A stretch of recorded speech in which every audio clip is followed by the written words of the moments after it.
السلام عليكم. اهلا بيكم في درس جديد وشرح جديد من شروحات قناة استوديو المواهب. معاكم محمد عادل. بناء على طلب احد المتابعين الاخ الفاضل من السعودية، طلب مني شرح ازاي اسمع صوت الريفيرب لوحده بدون الصوت الاصلي. كنت سبق وعملت الشرح ده على برنامج FL Studio. الشرح ده طلب على برنامج البروتولز. ان شاء الله هنوضح ازاي نعمل نفس الخطوات بس على برنامج بروتولز.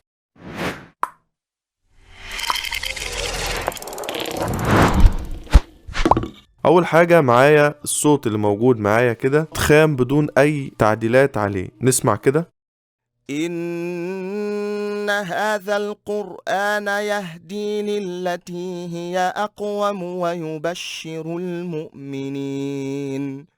ركز كده معايا خطوة خطوة بالراحة. الموضوع بسيط بس محتاج منك تركيز. هفتح تراك بالراحة خالص عشان ما لخبطكش. اول حاجة من عند تراك هفتح نيو والاختصار بتاعها كنترول شيفت ان، وهفتح تراك ستيريو ماستر. كده انا الصوت اللي موجود عندي بيخرج على تراك الماستر عادي جدا، مفيش اي مشكلة. هاجي عند الاوتبوت وهختار نيو تراك واكتب عليه باص وهدوس كرييت. اصبح كده الصوت اللي موجود معايا مش هيخرج على الماستر مباشرة، هيخرج على الباص اللي احنا عملناه. هنديله نفس اللون. دي اول خطوة. بعد كده هروح عند قائمة السند هنا عند الصوت اللي موجود معايا، وهفتح من هنا وبرضه هختار نيو تراك، برضه نفس الاعدادات ستيريو، وبعد كده هسميه ريفيرب وهدوس كرييت، وهختار اي نوع ريفيرب موجود عندي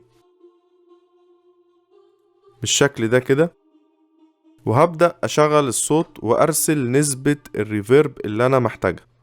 إن هذا القرآن يهدي للتي هي أقوم ويبشر المؤمنين. كده انا ارسلت النسبة اللي انا محتاجها من الريفيرب على الصوت. بعد كده هنسمع، وبعد كده هعمل ميوت للصوت الاصلي عشان اسمع صوت الريفيرب لوحده. إن هذا القرآن يهدي للتي هي أقوم ويبشر المؤمنين.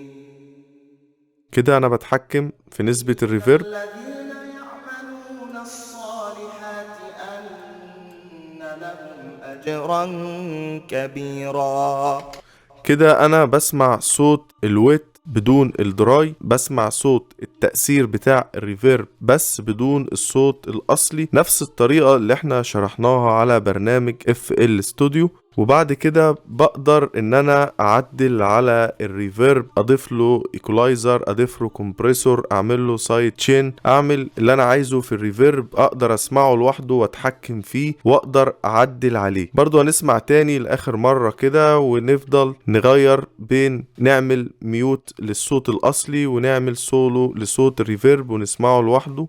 إن هذا القرآن يهدي للتي هي أقوم ويبشر المؤمنين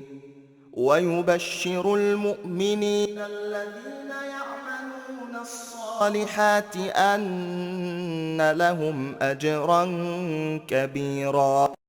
صدق الله العظيم. ودي كانت الطريقة على برنامج بروتولز. أتمنى تكون استفدت من الشرح، ولو عايزين شروحات أكتر لبرنامج بروتولز اكتبوا لنا في التعليقات. إن شاء الله مكملين في سلسلة شرح برنامج استوديو 1، وهبدأ برضك أنزل شروحات لFL Studio وبرنامج بروتولز عشان محدش يزعل، بحيث إن أنا ألبي طلبات كل المتابعين. يا ريت اللي مشتركش في القناة يشترك ويفعل الجرس عشان يوصلك إشعار بكل فيديو جديد أنا بنزله. والسلام عليكم ورحمة الله وبركاته.